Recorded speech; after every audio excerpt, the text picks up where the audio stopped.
wow, this earth provides literally everything we need. Like, there's a plant for that. There's an herb for that. If someone's struggling with something, whether that be emotional or physical or energetic, there's a plant for that. And I just think that's freaking amazing. Like, I'm constantly in awe of that.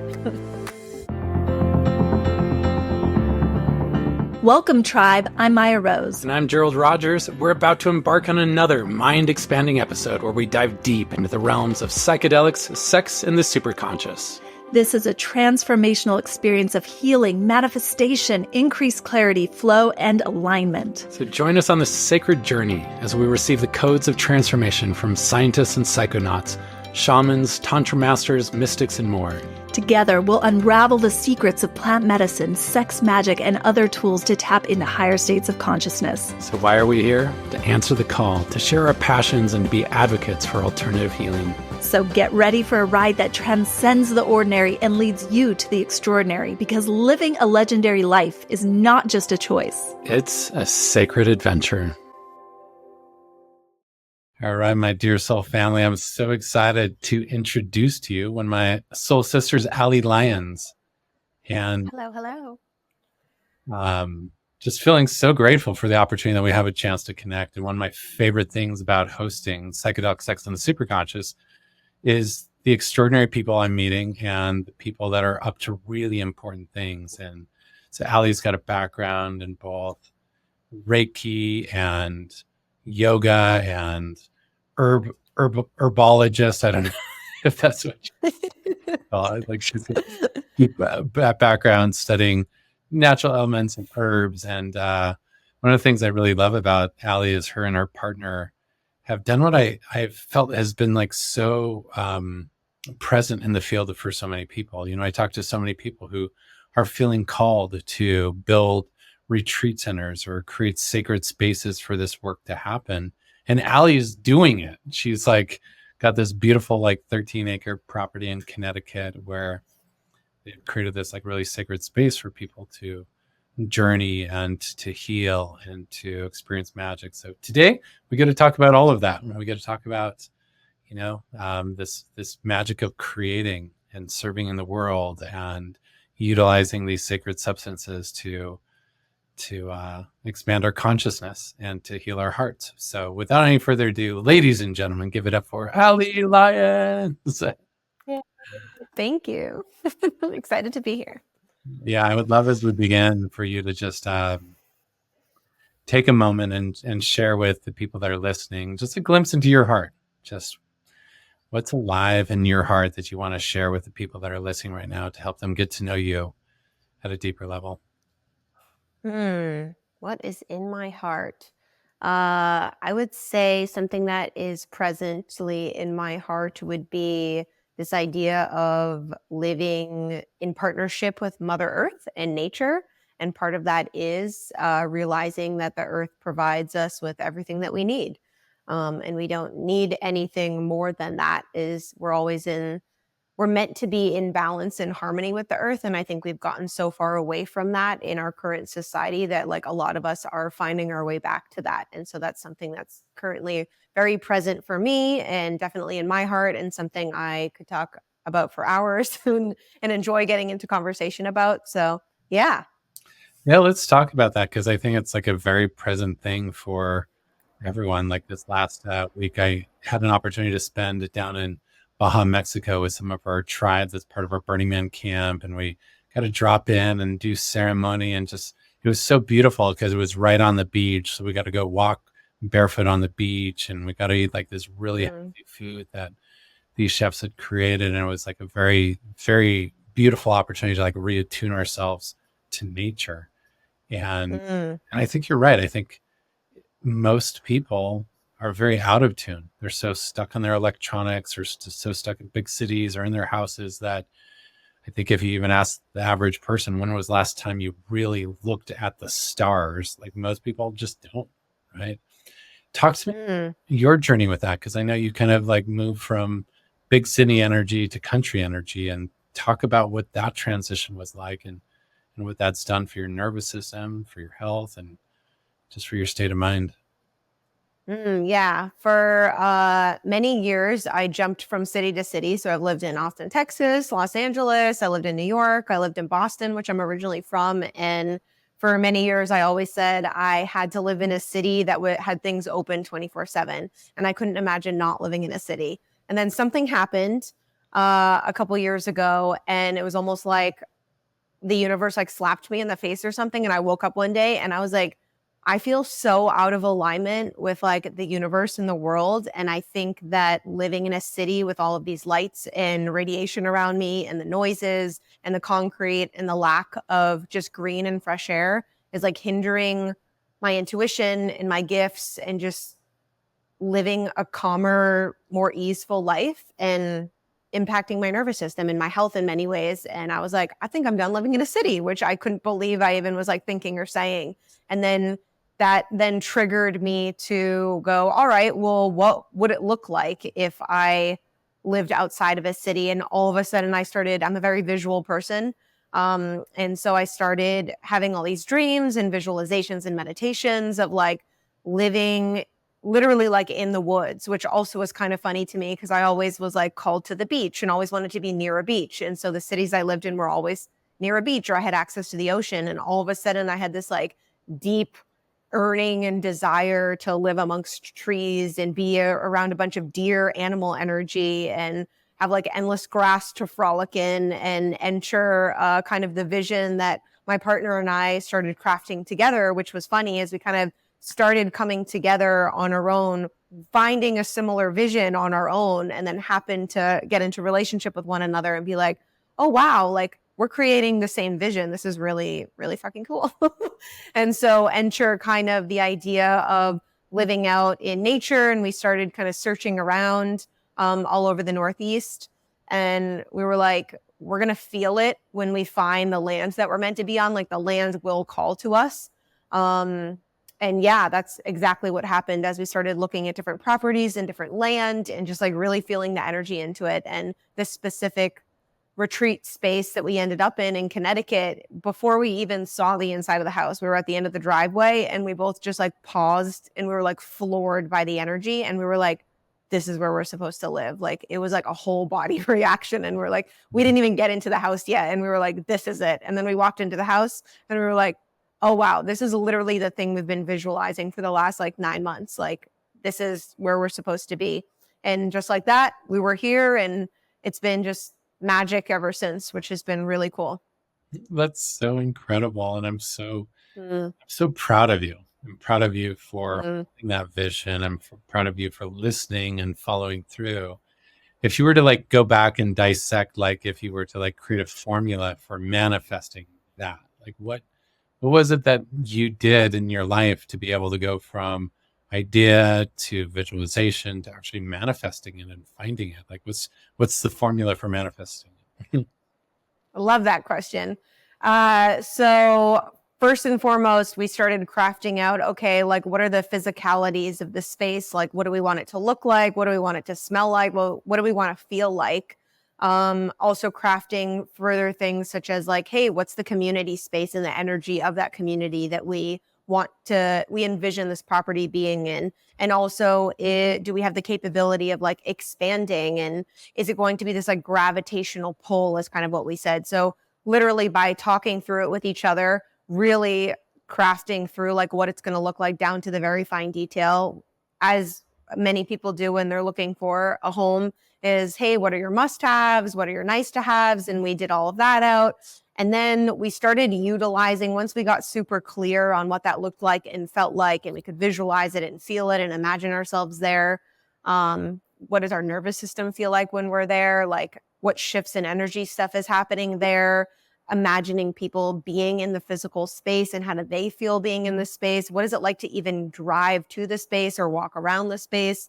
Once we had all of that written down, read it every single day, and then we would literally meditate on it every single day. So we would meditate together. So using that like circuit of energy, and through meditation, just feeling ourselves be in that space. And what's the impact that we feel like there'll be a ripple of impact through the community we live in, or through people we meet, or even further than that, by living in this land, living on this land, living on this property. And while doing that, also then taking physical action steps of, all right, like, let's get out there. And literally every single weekend for like 6 or 7 months, we were stacking, looking at houses all over New York, and then ended up falling into the state of Connecticut, which I never thought I would live in, which is funny that we ended up here. But yeah, it was like just those action steps of, okay, like, we're going to go in search of this place, and we're going to know when it is our place. And multiple times we'd go see a place and be like, all right, well, we're like 80% there. And then we'd kind of like ground each other in like, no, we have this specific vision. And if it takes longer than we want, that's how it's meant to be. And like, we get to surrender into waiting for this manifestation to come to life and trusting in that. There's so much wisdom and so much beauty in what you just shared. And I really love that. And I know even for me, like, there's been a lot of times I've talked about, a similar vision and wanting to create this, but just feeling like your intentionality and your patience and your willingness to like do the work and just stay grounded in it. It's like really beautiful. And it's fun to witness when friends of mine have like really like allowed, I mean, it's like planting a seed and waiting for the tree to bear fruit. We have a friend of ours that down in Baja, where we're just at, he had this vision for this big retreat center on this land. And so far it's halfway done. He's raised like $4 million. He's got, another couple $1 million that he's going to be putting into it. But to watch, the building process, to watch this giant temple space that they've created, to feel the energy of the land, all because of a willingness to dream and a willingness to planting these seeds. And it's such a sacred thing, witnessing people answer the call, because that's kind of what it feels like, right? It's like the land called you, and you call. 100%. There's like the sacred soul contract that you have with the land there for this work. What would you say, based on your experience so far, of what that soul contract is, and what's the purpose or mission of your energy and the land's energy coming together to co-create at this time? Really good question. And I have a fun story around this. So we moved into the space, and being in the woods, we have a well for water. And coming from city living is, you don't really ever think about like, where are all these resources coming from that I'm using every single day? Like, where is your city water coming from? And most people don't know. I didn't know. And so moving out into the woods, we were on a well. We started learning about how the house worked, how the land worked, even the amount of trees and what that looks like. We've gone through a couple summers of like, one summer was very wet, one summer was very dry, and the result of that and how that impacts where we live and all the animals and plants and bugs all around us. But so the first year that we were here, our well stopped working. And so we didn't have water at our house for several months. And that was very humbling and completely changed my relationship with water on a whole other level. And it got to a point where we had to get a new well. So learned, if I'm now uncertified well expert, in case anyone ever needs advice on wells. And even just that whole process. So there was a whole much level deeper than just, oh, we don't have water and we need to basically dig or drill a new well into the land, and not realizing what that actually means. Like, we're drilling into the earth and basically just going, hey, Mother Earth, I need more water and I'm going to take it.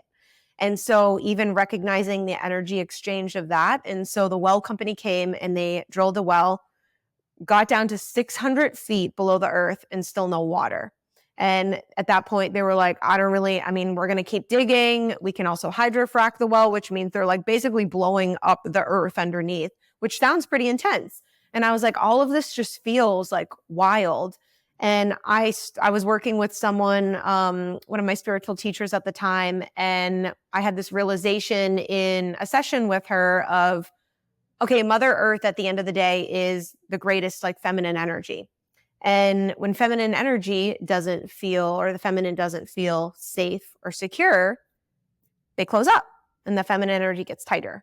And so if you're thinking about, okay, you have people drilling into the earth, basically demanding, we want some of your resources and we want your water and we want the flow of Mother Earth, and we're not living in balance and harmony with Mother Earth and that feminine energy, of course she's going to close up.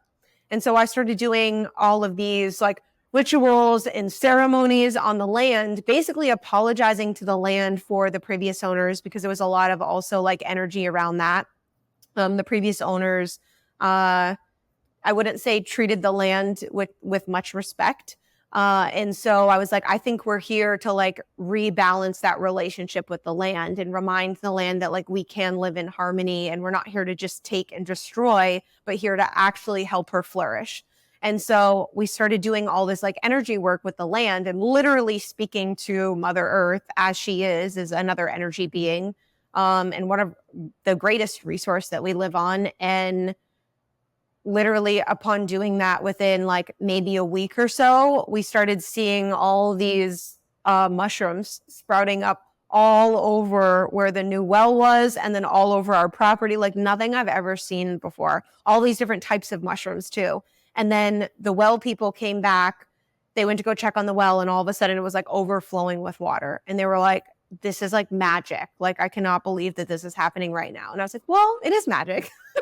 And we've been doing magic, so it makes sense. But it was like all of us were just floored. And I was like, okay. And that was like the very beginning of, okay, like the land is here to teach us something, and we're here to basically surrender to her. And like what magic is there for us on this land. Like there's a reason that we were called here. There's a reason that this all happened with the water, and there's all these lessons to be learned. And I feel like that's a huge part of, or the main reason why we're here on this property. And by bringing more people here, they feel it and see it. Anyone who ever comes to a retreat here, or even just comes to visit, like friends, family, everyone, there's like a magic that happens when you come on the land, and you can feel it in the trees and in the animals and in the nature and in the water. And it's just been a really like magical journey from there. And not having water, it's easy on like 3D level to be like, I'm angry, I don't have any water, and what are we going to do for water? And instead of looking at it deeper, like we're just out here taking so much from Mother Earth and not giving back, and we're not in a balanced exchange with Mother Earth anymore. So it's like, how do we get there? And that's been a fun journey. What an incredible story. And yeah, it is magic. You know, it is magic when we restore our relationship with this great mother of ours. And most people are so detached. You know, most people are so disconnected, even from where our food comes from, to, you know, what we're wearing, to, you know, the noise that we're taking in, to, you know, what we're staring at and absorbing every day. You know, most of us, you know, have a little awareness of like this vibration that Mother Earth, this frequency that she's offering to us. And so I would love to talk about this idea that Mother Earth does provide what we need, and how that relates to the herbs, and, you know, what you studied, you know, becoming an herbalist, and then also how that relates to the sacred medicines and the plant medicines that we use, and the role of that. So yeah, what are your insights and thoughts in terms of how we can tune ourselves more into the medicines of the earth and be more aware, and how they have impacted you in your life as you become more and more aware?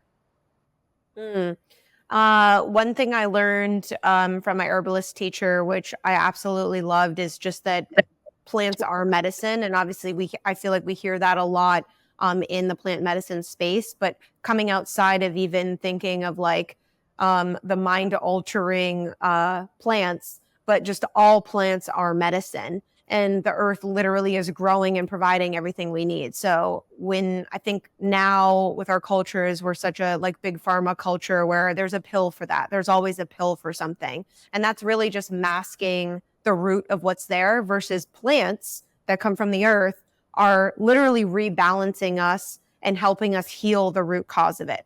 And an example, the nettle plant. So like nettles tea. I had never heard of nettles tea until I started herbalist training. And in my herbalist training, we got to work with a plant each month for 30 days. And so my first experience on my first month of herbalist training was working with nettles, and I drank nettle tea, which was so nourishing, for 30 days. And in cohesion with that, not even realizing like, hey, nettles is this deeply nourishing and hormone balancing plant that has so much to give, especially for women. I have struggled with pretty bad menstrual cramps and like a relatively challenging period most of my life. And that's kind of the one space that I found myself going to, like an Advil, for example, or a painkiller. And I didn't love that, but I literally couldn't get up and work or even go out and go to the store without taking medicine. And I was like, there has to be another way. And I ended up drinking nettles for 30 days. And I didn't even notice that I was about to get my period. Had literally not one symptom, no headache, no cramps, no nothing. I felt freaking amazing. And I was floored. I was like, okay, this is just one plant that I've been drinking for 30 days. And that's the power that it has. Something that I haven't been able to heal in another way, or even through just taking pills, for example, to, again, mask the pain, versus I healed it through a plant. And that was magic.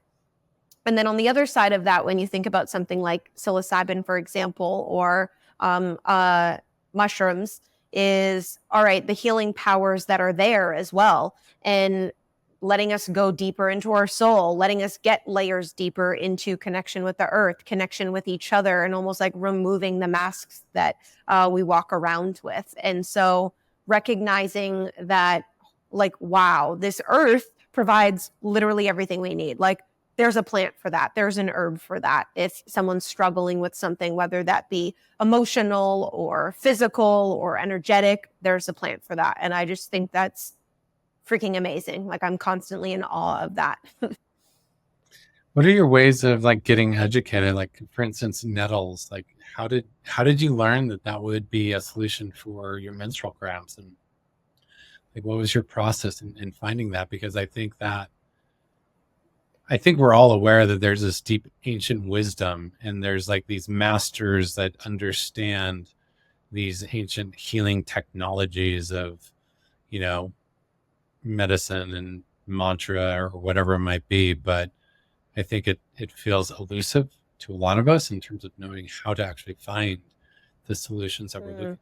So what's your process for actually finding what is the right medicine from the earth, the right natural solution for whatever symptom or challenge you're experiencing? Well, we're lucky now that we have the internet. So the internet is filled with lots of easy and good information, especially if you're searching for herbs, or, hey, what herb can I work with to help heal XYZ? Back in the day, how herbalists worked and found things out was literally trial and error. And what I actually love about my herbalist training that I did is my teacher recommends you do that, is like, use your body as practice. And so I think a common thing now is we like mixing things. And so a big thing she always shares is every month we would get introduced to, say, 3 to 4 herbs. And then energetically, you would feel called to work with a certain herb, and you wouldn't know a ton about the herb. And there's some magic in that. Why am I being called to this specific herb? And so I didn't know that nettles would help my like hormone balancing and cycle and menstruation period, but I was called to it because it looked really earthy and green. And I was like, that just feels like what I'm supposed to work with. And there's something to that. There's something to following your intuition and going like, wow, why does that herb stick out to me? Or why does that plant look really interesting to me? And there's probably some healing and wisdom there for you. If you're not willing to, or in the desire to trial and error with just playing around with different plants or teas, for example, in this case, the internet is a great place and has lots of good information on finding, hey, here are the 3 herbs that help with depression, and here are the 3 herbs that help with hormone balancing, and here are the herbs that help with gut health, and everything under the sun. But just know there's an herb for everything. Is what I'm getting present to and have. Yeah. My brother is super fascinating. His name's Dr. Clint Rogers, and he wrote this book called Ancient Secrets of a Master Healer. And he spent over a decade traveling around with this Indian master, just learning about different, mysterious ancient healing practices that came from this Siddhaveda tradition. And one of the stories that he shares, which I think is super interesting, is this idea of if we're to be truth seekers, we have to be willing to question and be curious about everything. And he shared the story about these scientists that worked for Dr. Naram, who was his master, and they were in charge of the herbal formulas, the business, and like creating all these different things. And Dr. Naram would go and travel and get these ancient scrolls from China or from Tibet, and he would like really become the steward of these ancient scrolls and look through them and see if he could find, the wisdom that these previous wisdom keepers had held. And he was reading about a specific mushroom, and in this text, it described that the mushroom needed to be harvested at the peak of a full moon, right? That's when it needed to be harvested.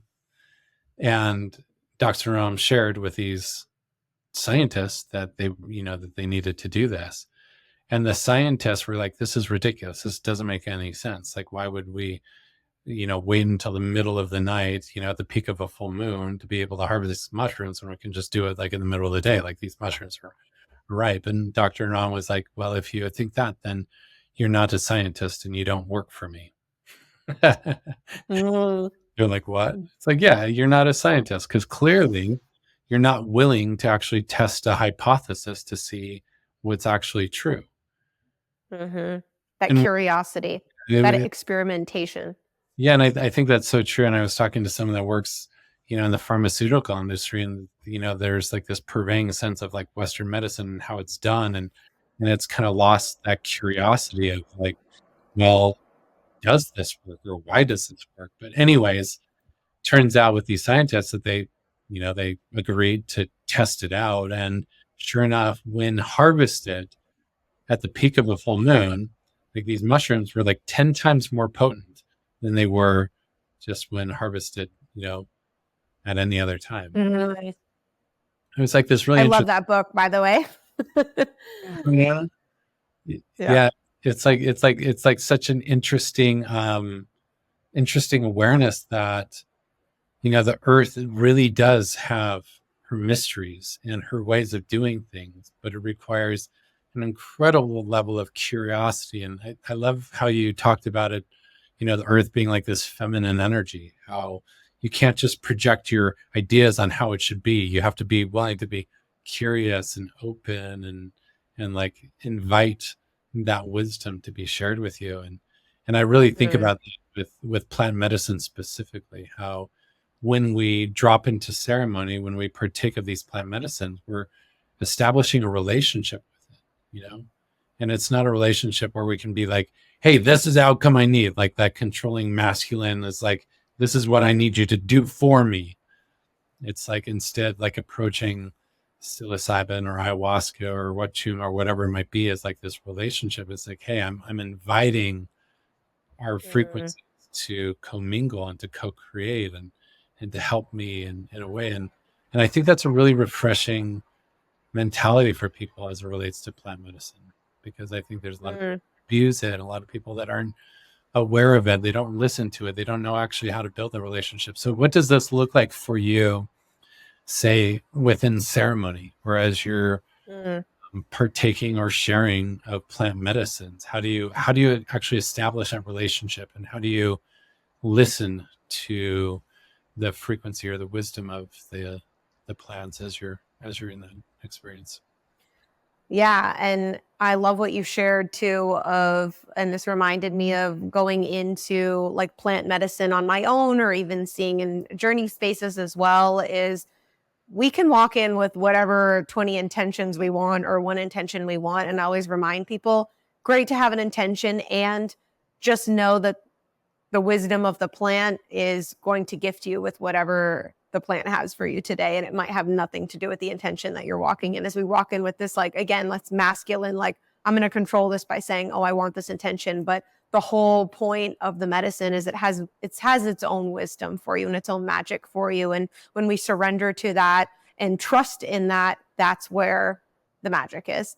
And so I think one, shifting our view and relationship with plant medicine in this way is while yes, it can be fun, and not to say that it can't not be fun, but like showing it this deep level of respect, because that's what it is, and it's meant to be used in ceremony. And there's a reason that it sends people off in these different directions, and there's a reason it's so powerful. And there's a big difference between abusing it and respecting it, and then what you get out of that experience because of it. So I think in general, us changing our relationship with like, hey, respecting the earth and plant medicine is a great humbling way to be curious and try that out, is what happens when you don't respect the medicine versus what happens when you do respect the medicine. And this is meant to be used in ceremony. We can see that through thousands and thousands of years before us. And I think it's cool to see us refinding that and coming back to,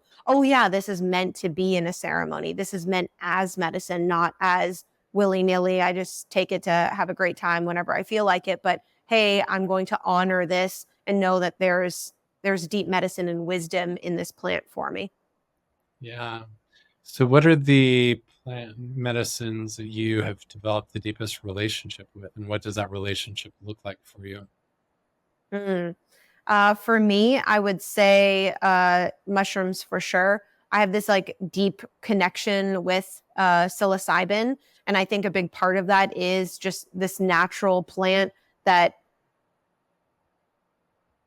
I don't even know how to describe it. It's just like magic to me, even like seeing the mushrooms, and it's like this earthy grounding feeling, and it almost feels like this like coming home. I remember like my first experience with it, and I was just like floored at the deep connection that I felt with the actual medicine and the plant itself. So I would definitely say psilocybin for sure. And I definitely, in general, have like a special relationship with mushrooms. I think I'm still exploring what that magic is in general, but that would definitely be my most sacred plant for sure. And take me into, for you, like what a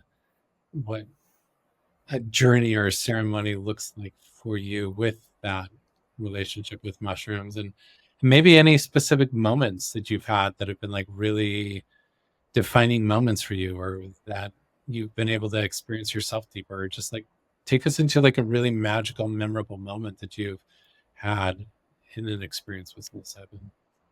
Hmm.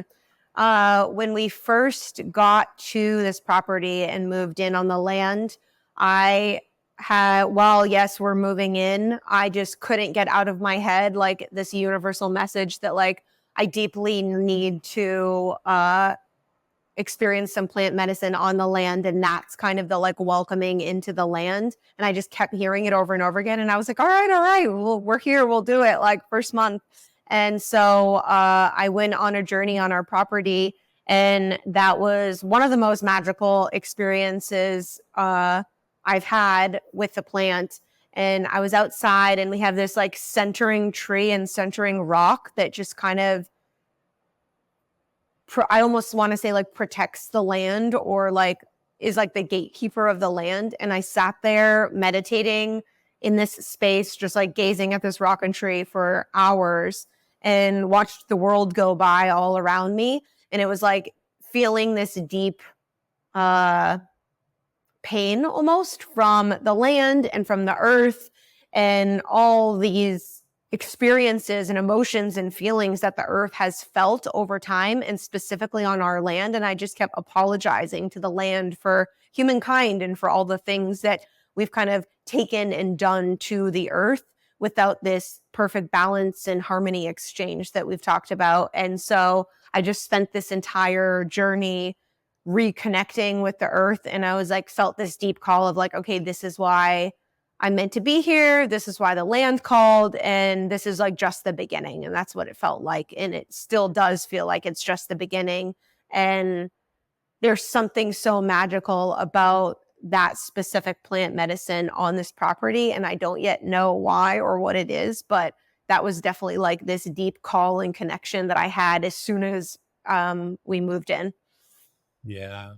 I feel like psilocybin particularly, just it helps me get so in tune with nature. It helps me just listen to, like, I feel like I can have a conversation with a giant pine tree. I feel like I can hear like Mm, the stream like whispering to me. I feel like I hear the birds and their messages. Like there's something about it that just really opens up my field of awareness, where I feel the consciousness of the earth around me. And I think that's so powerful and so potent, and a great way for us to even tune into ourselves, to remember that we are mm, nature, and exactly.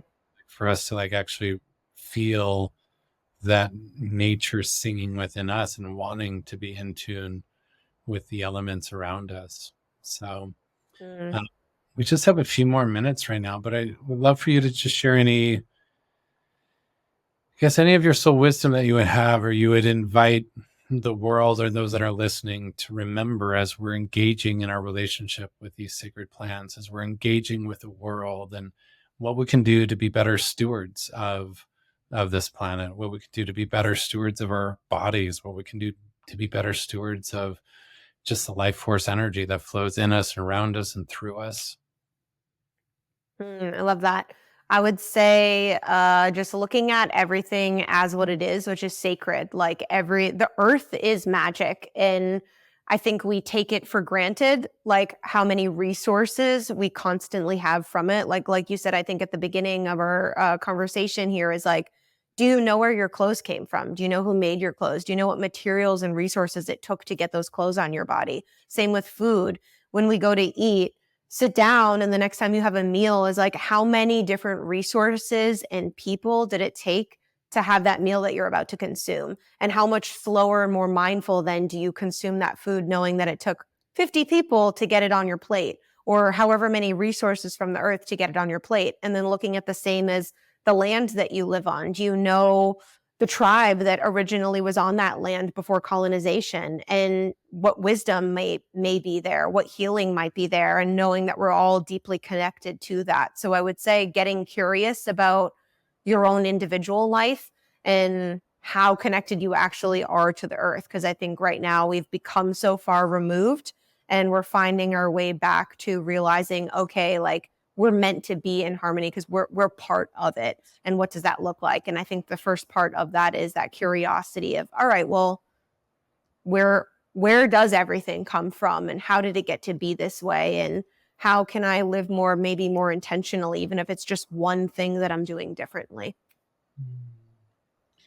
Really love that. I'm going to take on that challenge and just go for a walk today and just like find some little piece of earth that I can lay my body on and just feel the sun. The It's beautiful. It's like magic from the sun, that's medicine.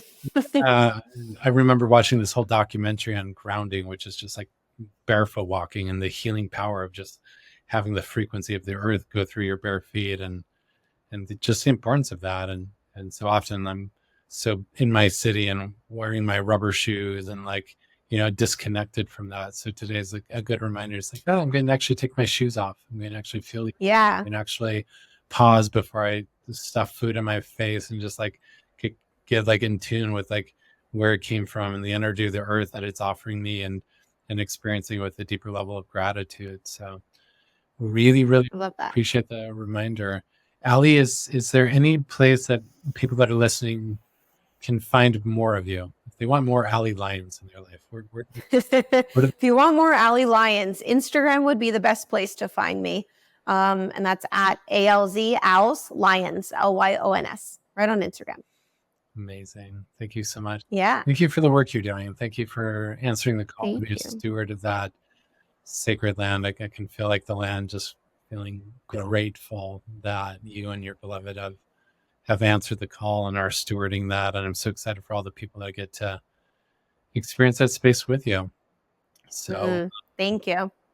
so with that, Thank you. Thank everyone you. that's listening, thank you for joining us for this episode of Psychedelic Sex and the Superconscious. Please continue to come back for deep soul conversations with extraordinary, amazing people. And until then, just remember, this is your life. Make it legendary.